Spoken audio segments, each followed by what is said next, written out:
မြတ်စွာဘုရားရဲ့အဆုံးအမစကားအရဣတရဏဂုံတီးပြီး၅ပါးသီလနဲ့ပြည့်စုံတဲ့ပုဂ္ဂိုလ်ဟာ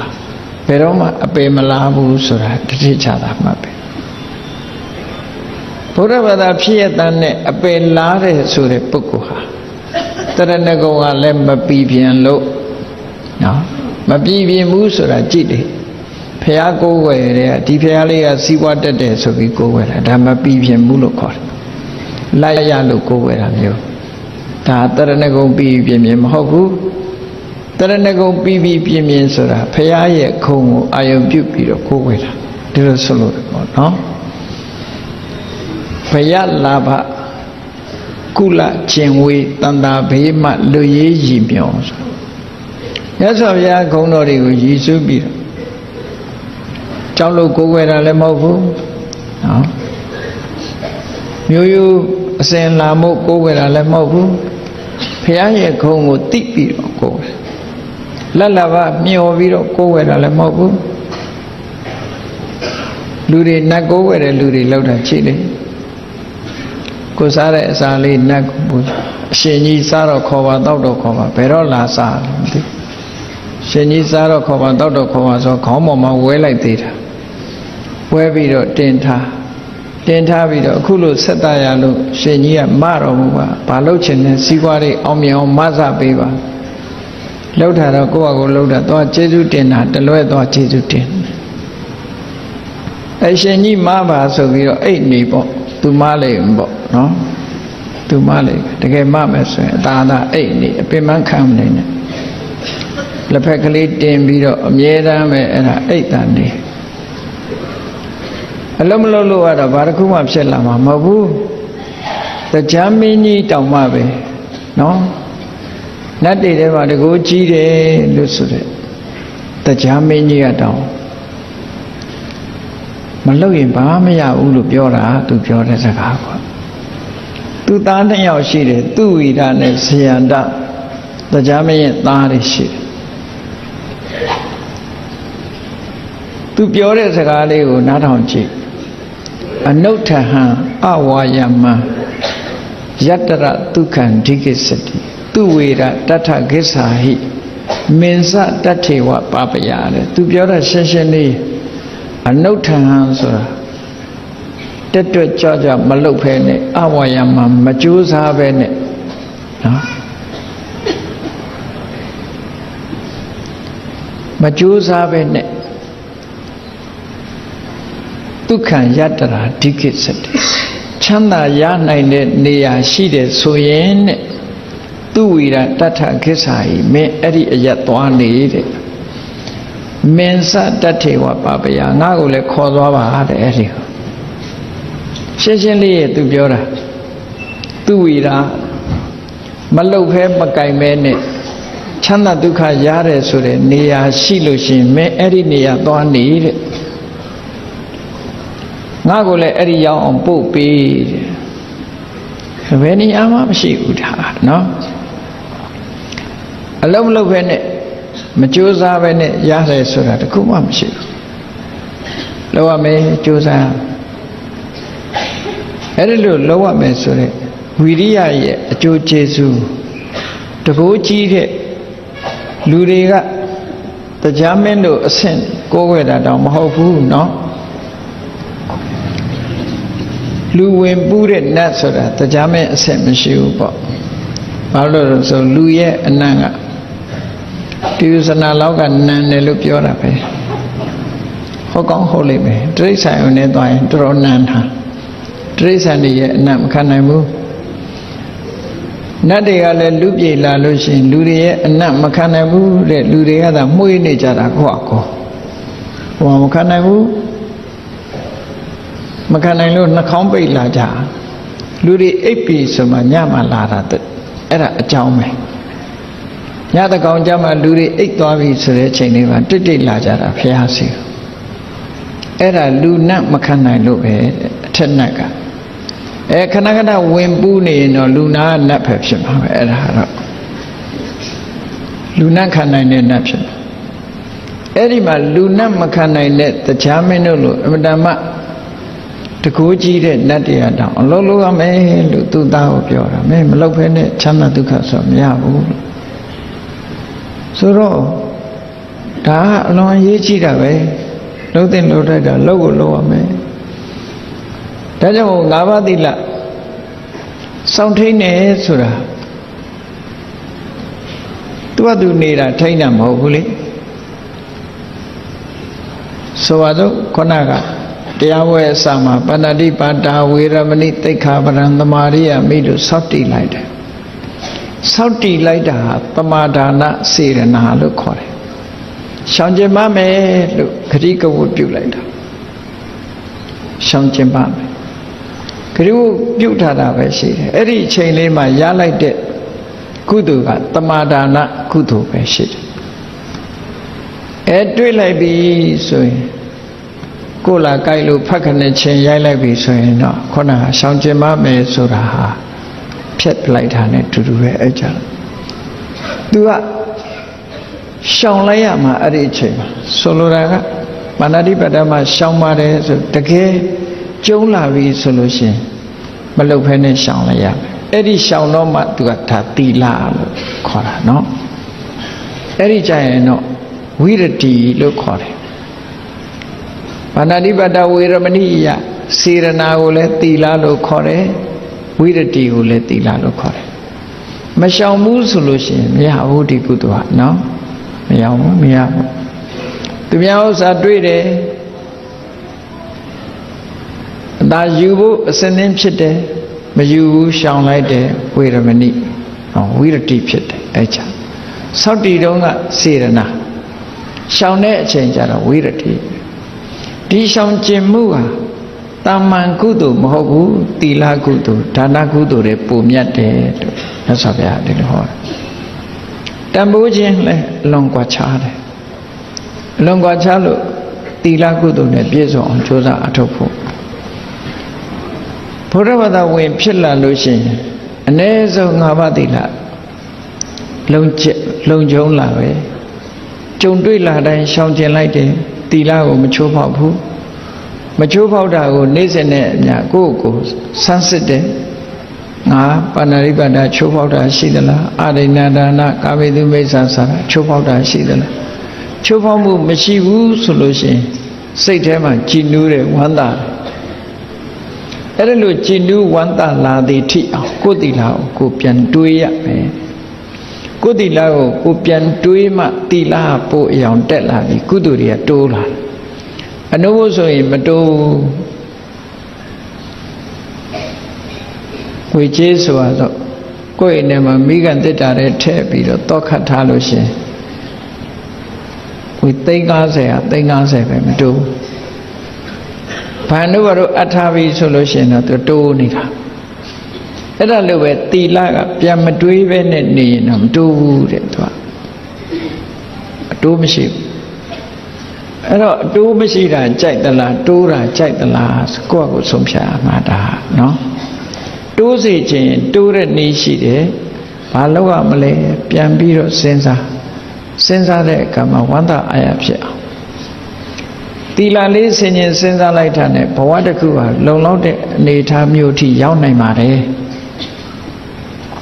ကြည့်လေ၅ပါးသီလတစ်ခုချင်းတစ်ခုချင်းစဉ်းစားလိုက်တဲ့အခါမှာဘာဖြစ်လဲ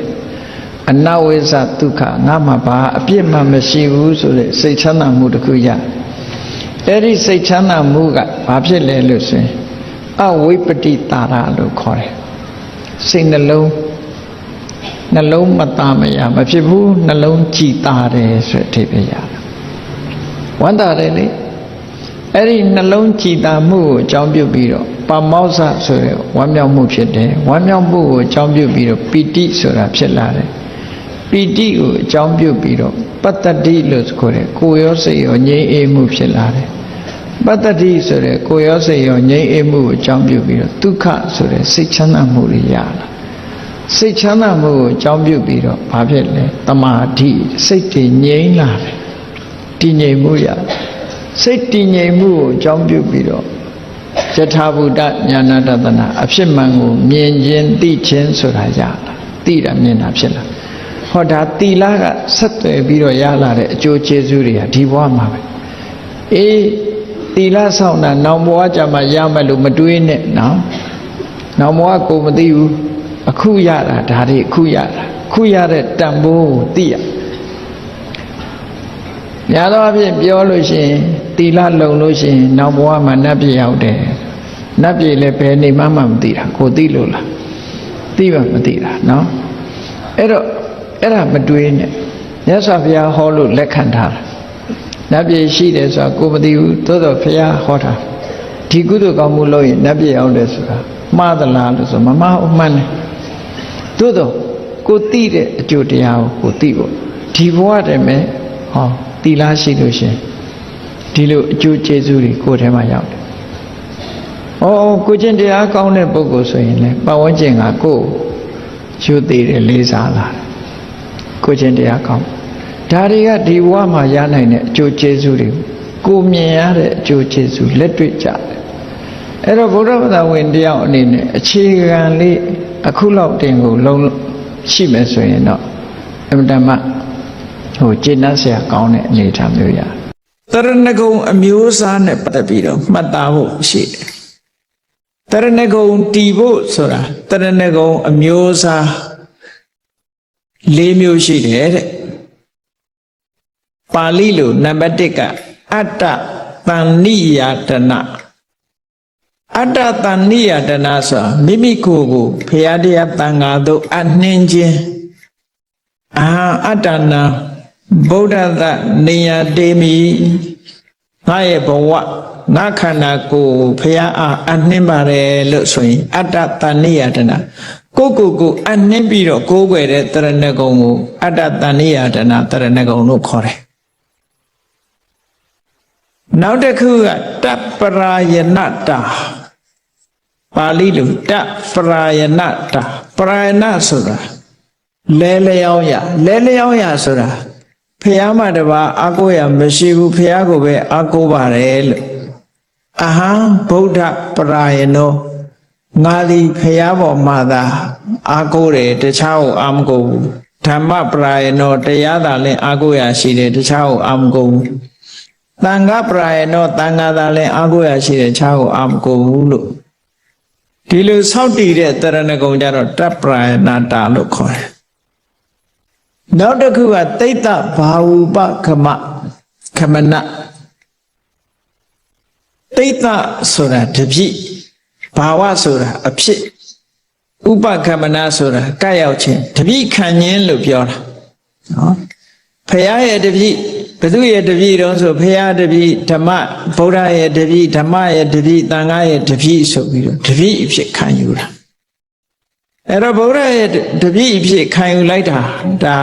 တိတ္တဘာဥပကမ္မနာတရဏဂုံလို့ခေါ်တယ်ဒီတရဏဂုံကိုဘယ်သူစောင့်တည်ခဲ့တာလဲလို့ဆိုလို့ရှိရင်ရှင်မဟာကတ္တဗလို့နောက်ပိုင်းမှာထင်ရှားကြော်ကြားတဲ့ပိပ္ပလိပုံနာတထေကြီးကတိတ္တဘာဥပကမ္မနာတရဏဂုံကိုစောင့်တည်ခဲ့တာသူကအဟံဗုဒ္ဓတအန္တေဝတိကောငါဖရာရဲ့တပည့်ပဲဘုသူရဲ့တပည့်မှာမခံဘူးငါဆရာဖះပဲလို့ဒီလို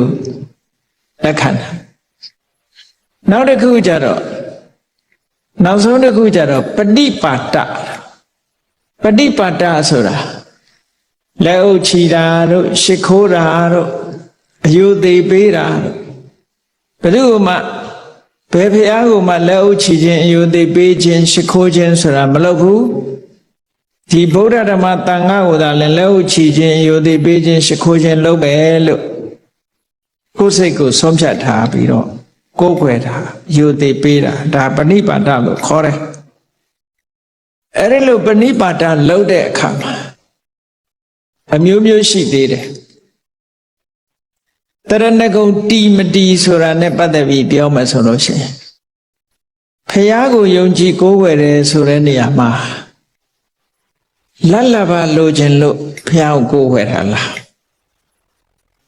ဆရာသမားဖြစ်လို့ဘုရားကိုကိုးကွယ်တာလားဆွေမျိုးတော်လို့ဘုရားကိုကိုးကွယ်တာလားအေးမကိုးကွယ်ဘူးဆိုရင်ပတ်ဝန်းကျင်ကကိုယ်ကဲ့ရဲ့ရှုတ်ချမှမှုကြောက်လို့ကိုးကွယ်တာလား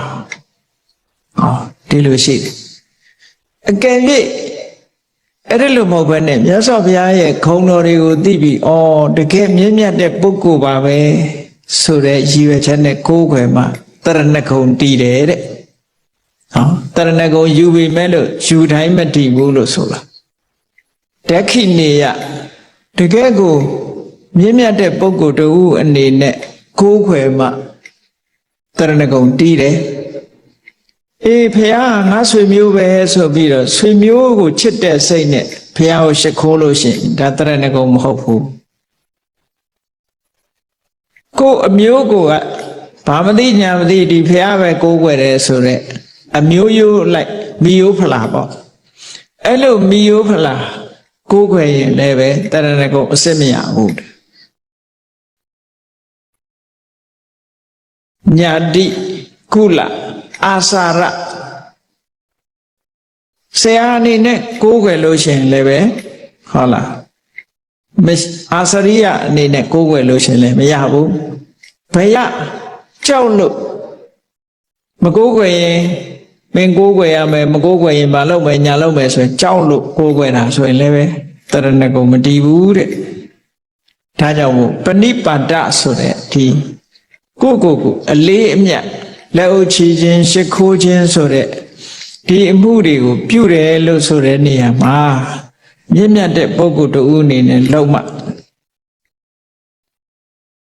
တရဏဂုံတရားရောက်တယ်လို့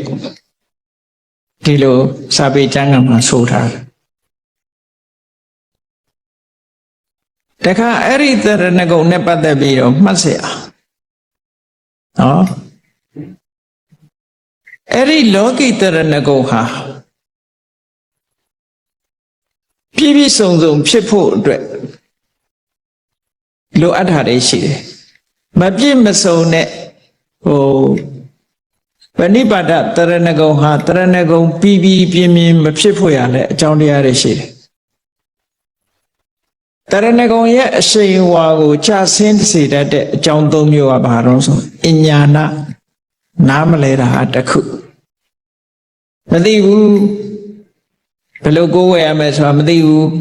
နော်တန်တရာဟုတ်မဟုတ်ကလားဖះဆိုတာဟုတ်မဟုတ်ကလားဆိုရယ်မယုံတယုံနဲ့ကိုးဝယ်တာနောက်တစ်ခုကမိစ္ဆာညာနာမှားယွင်းတဲ့အတွေးတွေအမြင်တွေနဲ့ကိုးဝယ်တာအဲ့ဒါဆိုလို့ရှိရင်ဒီတရဏဂုံဟာယော့နေပြီးတော့သွားလိမ့်မယ်ဒါကြောင့်မို့အသိဉာဏ်လည်းရှိရမယ်တန်တရားလည်းကင်းရမယ်မှန်ကန်တဲ့ဉာဏ်အမြင်နဲ့ပြည့်စုံရမယ်မှန်မှန်ကန်ကန်မြင်နိုင်ရမယ်လို့ဒီလိုဆိုတာ